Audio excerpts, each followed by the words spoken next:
ចុងក្រោយសូមលើកឡើងនូវបុណ្យកុសលប្រគេនចែកជូនដល់ព្រះគុណម្ចាស់ក៏ដូចជាអស់លោកអ្នកសូមប្រទះទៅនឹងពុទ្ធពរទាំងឡាយ4ប្រការអាយុវណ្ណៈសុខៈនិងពលៈព្រមទាំងសម្បត្តិទាំងឡាយ3ប្រការសម្បត្តិមនុស្សសម្បត្តិទេវតានិងសម្បត្តិអស្ចារ្យគឺសម្បត្តិព្រះនិព្វានកុំបីអខានឡើយសូមអនុមោទនា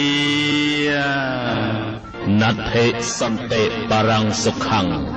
ពុំមានសេចក្តីសុខណាស្មើនឹងសេចក្តីស្ងប់ឡើយ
គុណម្ចាស់គ្រប់ព្រះអង្គលោកយីលោកតាអស់លោកអ្នកនាងកញ្ញាកំពុងទេសនានៅទស្សនវិជ្ជានៃពិធីបុណ្យបញ្ចុះខណ្ឌសីមាវត្តលក្ខណៈវងឈុំធំនៅឃុំឡាយវ៉ាស្រុកគិនចៅខេត្តសព្វត្រដែលបានចាត់តាំងឡើងនាថ្ងៃទី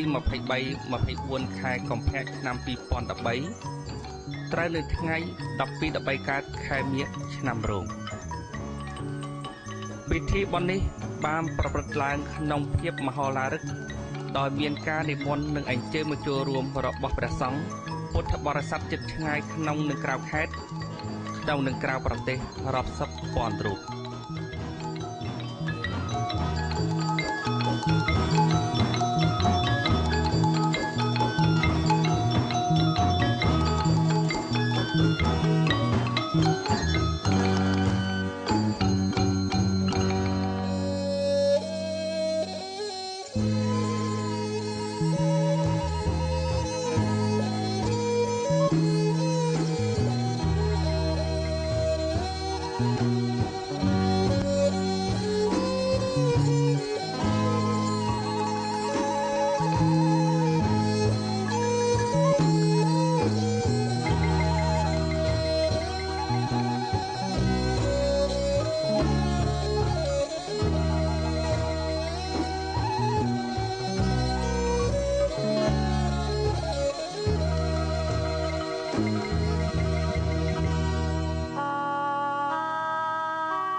បរិស័ទចិត្តឆ្ងាយដែលបានអញ្ជើញមកចូលរួមក្នុងពិធីបុណ្យបញ្ចុះខន្ធសីមានេះមានការពេញចិត្តនិងកោតសរសើរយ៉ាងក្រៃលែងចំពោះភាពស្កឹមស្កៃរបស់ព្រះវិហារថ្មីនៃវត្តលក្ខណៈវង្សឈូងធំក្នុងពេលថ្ងៃក៏ដូចជាពេលយប់ដែរប្រជាមិត្តពុទ្ធបរិស័ទចិត្តឆ្ងាយអញ្ជើញមកចូលរួមក្នុងពិធីបុណ្យនេះយ៉ាងច្រើនកកកពុំមានដាច់លហែអ្នកផងគ្រប់គ្នាតែងសរសើរមិនដាច់ពីមាត់ពីភាពស្កឹមស្កៃនៃសំណង់ឧបោសថគារមួយដែលបានសាងសង់តាមលំនាំស្ថាបត្យកម្មខ្មែរប្រកបដោយក្បូរក្បាច់រចនារំលេចពណ៌ដ៏ស្រស់បវរប្រៀបបាននឹងប្រាសាទមួយអណ្ដែតកណ្ដាលលំហអាកាសវេហាព្រះវិហារថ្មីរបស់វត្តលក្ខណៈវង្សធំមានកំពូល3រំលេចដោយក្បូរក្បាច់រចនាលាបពណ៌មាសអណ្ដែតរស់រវើកព្រះវិហារនេះដំបូលប្រកបឿងមានអមដោយនិករាជគ្រុឌកណត្រសំយ៉ាបសសរនីមួយៗសុទ្ធសឹងមានរំលេចដោយក្បូរក្បាច់ផ្កាភ្ញីអណ្ដែតយ៉ាងស្រស់រស់រវើកឯនៅលើជញ្ជាំងវិញក៏មានរំលេចនៅក្បូរក្បាច់អណ្ដែតថ្លាថ្លែងពីរឿងពុទ្ធប្រវត្តិគ្រប់សពបែបយ៉ាងទៀតផង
ក្រៅពីខ្លោងទ្វារទាំង4នៅជាន់ទី